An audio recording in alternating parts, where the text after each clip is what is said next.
அஸ்ஸலாமு அலைக்கும். எக் மசாலா எப்படி பண்ணலாங்கிறது குயிக்காக பார்த்துடலாம். பாயில்டு எக்கை இந்த மாதிரி நல்லா டீப் கட் பண்ணி எடுத்துக்கோங்க. நான் 3 முட்டை எடுத்துக்கிட்டேன். அது கூடவே மசாலா சேர்த்துக்கலாம்.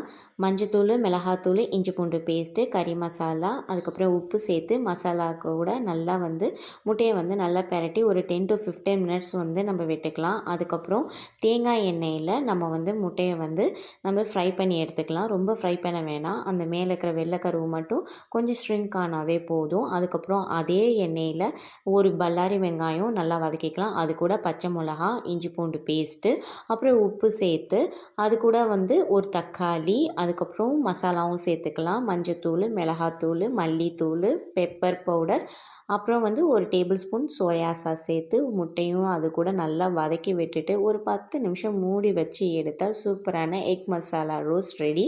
கண்டிப்பாக நீங்களும் ட்ரை பண்ணி பாருங்கள். நம்ம சேனலை ஃபஸ்ட் டைம் பார்க்குறாங்க மறக்காமல் சப்ஸ்கிரைப் பண்ணிவிடுங்க.